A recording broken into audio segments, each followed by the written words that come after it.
Chapter 20, Caller 708. Outside I encountered Mul Al-Ka and Mul Bata. Although they stood upon a transportation disk, and this would customarily have been enough to delight both of them, today, and for good reason as I recognized, neither of them looked particularly pleased. "We are instructed," said Mul Al-Ka, "to take you to Priest King Misk, whom you are to slay." "We are further instructed," said Mul Bata, "to help you dispose of the body in a place of which we have been informed." "We are also instructed," said Mul Al-Ka, "to express our encouragement for you in this fearsome undertaking, and to remind you of the honors and riches that await you upon its successful termination. Not the least of which we are requested to point out," said Mul Bata, "is the enjoyment of the female mule, Vika of Thrive." I smiled and boarded the transportation disc.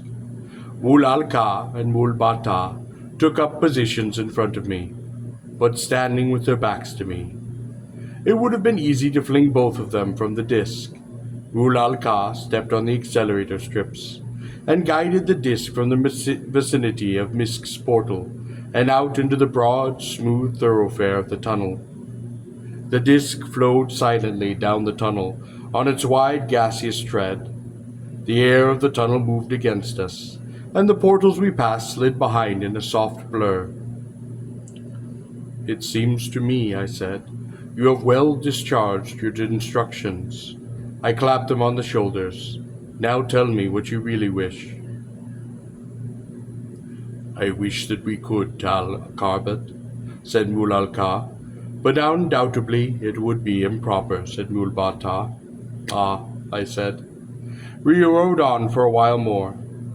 "You will note," said Mul Al-Ka, "that we are standing in such a way that you might, without our being able to stop you, hurl us both from this transportation disk." "Yes," I said, "I have noted that." "Increase the speed of the transportation disk," said Mul Bata, "in order that his action may be more effective." "I do not wish to throw you from the disk," I said. "Oh," said Mul Al-Ka. "It seemed a good idea to us," said Mul Bata. "Perhaps," I said, "but why should you wish to be thrown from the disk?" Mul Bata looked at me. "Well, Tal Cabot," he said, "that way you would have some time to run and hide. You would be found, of course, but you might survive for a while longer." "I am supposed to have honor and riches," I reminded them. Neither of the mules spoke further, but they seemed plunged into a sadness that I found in its way touching, but yet I could scarcely refrain from smiling, for they looked so precisely similar. "Look, Tal Cabot," said Mul Al-Ka suddenly, "we want to show you something." "Yes," said Mul Bata.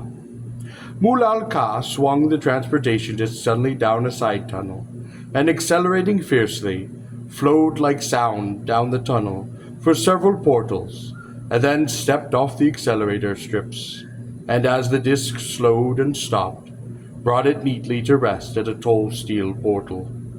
I admired his skill. He was really rather good with the disc. I would have liked to have raced him.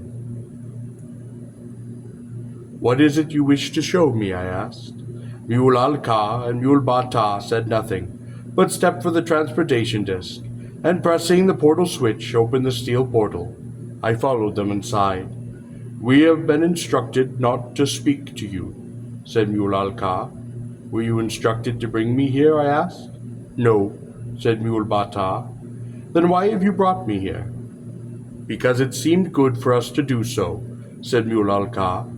"Yes," said Mul Bata, "this has to do with honors and riches and priest kings." The room in which we found ourselves was substantially empty, and not too much different in size and shape from the room in which my processing had been initiated. There was, however, no observation screen and no wall discs. The only object in the room, other than ourselves, was a heavy, globe-like contrivance, high over our heads. attached to a set of jointed extensions fastened in the ceiling of the chamber.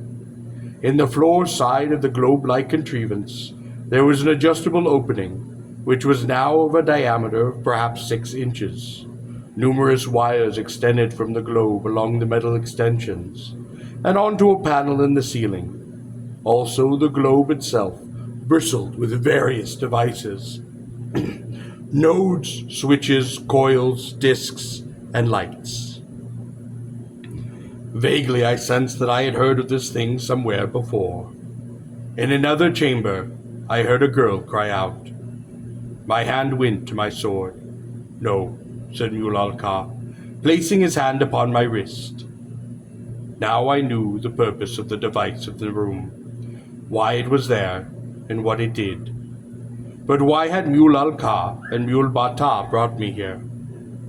A panel to the slide slid open, and 2 plastic-clad mules entered. Leaning forward, they were pushing a large, flat, circular disc. The disc floated on a thin gas cushion. They placed the disc directly under the globe-like object into the ceiling. On the disc there was mounted a narrow, closed cylinder of transparent plastic.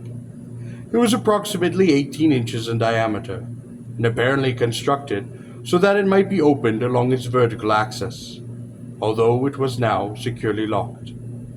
In the cylinder, save for a head, which was held in place by a circular opening in the top of the cylinder, was a girl, clad in the traditional robes of concealment, even to the veil, whose gloved hands pressed helplessly against the interior of the cylinder.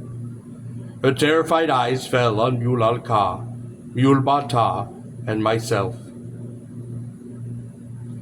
Save me, she cried. Mulalka's hand touched my wrist, and I did not draw my sword. Greetings, honored mules, said one of the 2 attendants. Greetings, said Mulalka. Who is the other? Asked one of the attendants. Dal Cabot of the city of Koroba, said Mulbata. I have never heard of it, said the other attendant. It is on the surface, said Mulalka. Ah, well, said the attendant, I was bred in the nest. He is our friend, said Mulbata. Oh, friendship between mules is forbidden, said the first attendant. We know, said Mulalka, but we are going to the dissection chambers anyway. Oh, I am sorry to hear that, said the other attendant.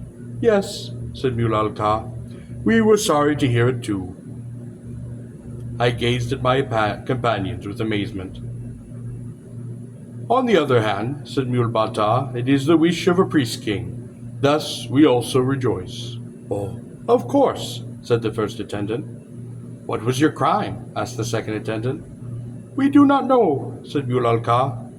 That is always annoying, said the first attendant. Yes, agreed Mulbata, but it is not important. True, agreed the first attendant.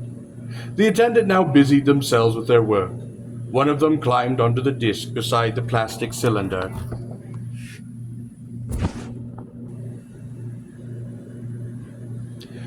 The attendants now busied themselves with their work. One of them climbed onto the disc beside the plastic cylinder.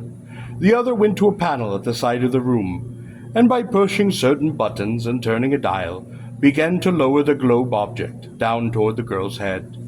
I pitied her as she turned her head up and saw the large object, with an electronic hum, descend slowly towards her. She gave a large, frantic, terrified, and wild scream, and squirmed about in the cylinder, her small gloved fists striking furtively at the strong, curved plastic walls that confined her. The attendant who stood upon the disc then, to her horror, pushed back the hood of her garment, and the ornate, beautiful veils that masked her features, face-stripping her as casually as one might remove a scarf. She trembled in the cylinder, pressing her small hands against it, and wept. I noted that her hair was brown and fine, her eyes dark and longly lashed. Her mouth was lovely, her throat white and beautiful. Her final scream was muffled as the attendant adjusted the heavy globe over her head and locked it into place. His companion then snapped a switch upon the wall, and the globe seemed to come alive, humming and clicking.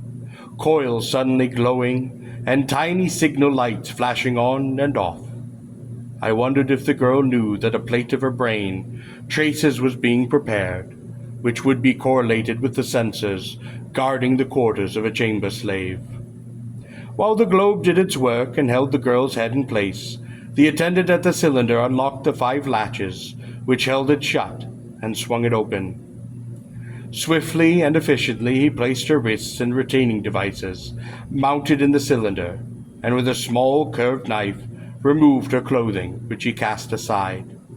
Bending to a panel in the disc, he took out 3 objects: the long classic white garment of a chamber slave, which was contained in a wrapper of blue plastic, a slave collar, and an object of which I did not immediately grasp the import, a small flat box-like object, which bore the upraised figure that, in cursive Korean, is the first letter in the expression for slave girl. On the later object he pressed a switch, and almost immediately before I became aware of it, the upraised portion turned white with heat. I lunged forward, but Mul Alka and Mul Bata, sensing my intention, seized my arms, and before I could shake them off, I heard muffled but agonized from within that terrible metal globe the cry of a branded slave girl. I felt helpless. It was too late. "Is your companion well?" asked the attendant at the wall. "Yes," said Mul Alka. "He is quite well, thank you." "If he is not well," said the attendant on the disc, "he should report to the infirmary for destruction." "Oh, he is quite well," said Mul Bata. "Why did he say destruction?" I asked Mul Alka. "Oh, infected mules are disposed of," said Mul Alka. "It is better for the nest." The attendant on the disc had now broken open the blue plastic wrapper that held, fresh and folded, the garment of a chamber slave. This, with its clasp, on the left shoulder, he fastened upon the girl. He then spun her wrists free of the retaining devices and reclosed that plastic cylinder, locking her inside once again. She was now contained precisely as she had been originally, save that she had exchanged the thick multitudinous ornate robes of concealment, the proud cumbersome insignia of the free woman of Gor, for the simple garment of a chamber slave, and a burning wound upon her left thigh. The globe-like object which had been fastened over her head now stopped humming and flashing, and the attendant on the disc opened it, releasing the girl's head. He shoved the globe up and a foot or so to the side, and then with a quick movement closed it in such a way that once again its floor side aperture described an opening of approximately 6 inches in diameter. The attendant at the wall panel then pressed a button, and the entire apparatus raised on its extension arms to the ceiling. As well as she could, sobbing and trembling, the girl looked downward through the transparent top of the plastic cylinder and regarded herself. She now saw herself in the strange garment. She touched her left hand to her thigh and cried out in pain. She shook her head, her eyes bursting with tears. "You don't understand," she whimpered. "I am an offering to the priest-kings from the initiates of Ar." The attendant on the disc then bent down and picked up the slender, graceful metal collar. These collars are normally measured individually to the girl, as is most slave steel. But the collar is regarded not simply as a designation of slavery and a means for identifying the girl's owner and his city. It is decided as an ornament as well. Accordingly, the Korean master is often extremely concerned that the fit of the graceful band will be neither too tight nor too loose. The collar is normally worn snugly, indeed so much that if the snap of a slave leash is used, the girl will normally suffer a little discomfort. The girl continued to shake her head. "No," she said, "no, you do not understand." She tried to twist away as the attendant's hands lifted the collar towards her. "But I came to the Sadar," she cried, "in order that I might never be a slave girl. Never a slave." The collar made a small, heavy click as it closed about her throat. "You are a slave girl," said the attendant. She screamed. "Take her away," said the attendant by the wall panel. Obediently, the attendant on the disc lightly jumped down and began to push the disc and its cylinder from the room. As it passed from the chamber, followed by the attendant, who had operated the wall panel. I could see the dazed, confused girl sobbing and in pain, trying to reach the collar through the plastic of the cylinder's top. "No, no," she said, "you do not understand." She threw me one last look, not comprehending, hopeless, wild, and reproachful. My hand tightened upon the hilt of my sword. "There is nothing you can do," said Mule Al-Ka. I suppose that he might well be right. Should I kill the innocent attendants, merely mules who were performing tasks allotted to them by priest-kings? Would I then have to slay Mule Al-Ka, Mule Bata as well? And then what would I do with the girl in the nest of the priest-kings? And what of Misk? Would I not lose my opportunity, if any, of saving him? I was angered toward Mule Al-Ka and Mule Bata. "Why did you bring me here?" I demanded. "Why," said Mule Al-Ka, "did you not notice her collar?"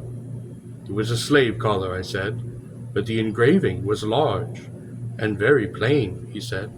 "Did you not read it?" asked Mule Bata. "No," I said irritably, "I did not." "It was the numeral 708, said Mule Al-Ka. I started. I did not speak. 708 had been the number of Vika's collar. There was now a new slave for her chamber. But what did this mean? "That was the collar number of Vika of Treve," I said. "Precisely," said Mule Al-Ka. "She whom Sam promised to you as part of the riches, accruing from your part in his plan to slay Misk. The number, as you see," said Mule Bata, "has been reassigned."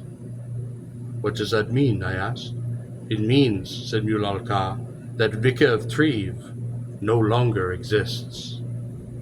I suddenly felt as though a hammer had struck me, for though I had hated Vika of Treve, I did not wish her dead. Somehow, unaccountably, in spite of my great hatred for her, I was shaking, sweating, and trembling. Perhaps she has been given a new collar? "No," said Mule Al-Ka. "Then she is dead?" I asked. "As good as dead," said Mule Bata. "What do you mean?" I cried. I seized him by the shoulders and shook him. "He means," said Mule Al-Ka, "she has been sent to the tunnels of the Golden Beetle." "But why?" I demanded. "Because she was useless any longer as a servant to priest-kings," said Mule Bata. "But why?" I insisted. "I think we have said enough," said Mule Al-Ka. "That is true," said Mule Bata. "Perhaps we should not have spoken even this much to you, Tarl Cabot." I placed my hands gently upon the shoulders of the two mules. "Thank you, my friends. I understand that you have done here. You have proved to me that Sarm does not intend to keep his promises, that he will betray me." "Remember," said Mule Al-Ka, "we have not told you that." "That is true, but you have shown me." "Yes, we only promised, Sarm," said Mul Buta, "that we would not tell you." I smiled at the two mules, my friends. "After I finished with Misk, are you then to kill me?" I asked. "No," said Mule Al-Ka. "We are simply to tell you that Vika of Treve awaits you in the tunnels of the Golden Beetle." "That is the weak part of Sam's plan," said Mule Bata, "for you would never go to the tunnels of the Golden Beetle to seek a simple female mule." "True," said Mule Al-Ka. "It is the first mistake I have known Sam to make." "You will not go to the tunnels of the Golden Beetle," said Mule Bata, "because it would be death to do so." "But I will go," I said. The two mules looked at one another sadly and shook their heads. "Ah, Sarm is wiser than we," said Mule Al-Ka. Mule Bata nodded his head. "See how he uses the instinct of humans against themselves," he said to his companion. "A true priest-king," said Mule Al-Ka. I smiled to myself, for I thought how incredible that I should find myself, naturally and without a second thought, considering going to the rescue of the worthless, vicious wench, Vika of Treve. And yet it was not a strange thing, particularly not upon Gor, where bravery is highly esteemed, and to save a female's life is in effect to win a title to it, for it is the option of a Gorean male to enslave any woman whose life he has saved, a right which is seldom denied even by the citizens of the girl's city, or her family indeed. There have been cases in which a girl's brother have had her clad as a slave, bound in slave bracelets and handed over to a rescuer, in order that the honor of the family and her city not be besmirched. There is, of course, a natural tendency in the rescued female to feel and demonstrate great gratitude to the man who has saved her life, and the Gorean custom is perhaps no more than an institutionalization of this customary response. There are cases where a free woman in the vicinity of a man she desires has deliberately placed herself in jeopardy. The man then, after having been forced to risk his life, is seldom in a mood to use the girl other than as a slave. I have wondered upon occasion about this practice, so different on Gor than upon earth.